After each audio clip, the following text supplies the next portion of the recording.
বিসমিল্লাহির রহমানির রহিম।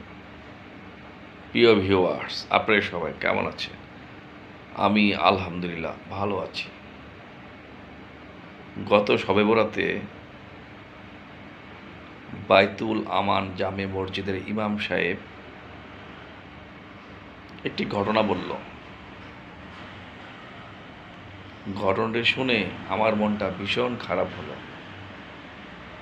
আজ আপনাদেরকে সেই ঘটনাটি আমি তুলে ধরব।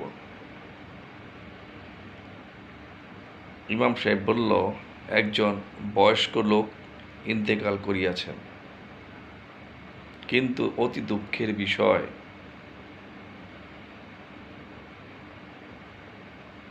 লোকটার জানাজার সময় তার কোনো ছেলে বা মেয়ের জামাতা অথবা কোনো আত্মীয় স্বজনকে দেখা যায়নি।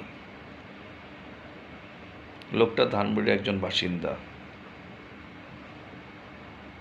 ঘটনাটি শুনে মনটা ভীষণ খারাপ হলো। ভদ্রলোকের ছেলে সন্তান বা জামাতা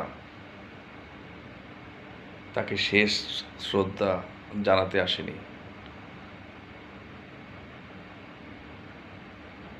উক্ত ঘটনাটি আপনাদের মাঝে আমি তুলে ধরলাম। আল্লাহ হাফিজ।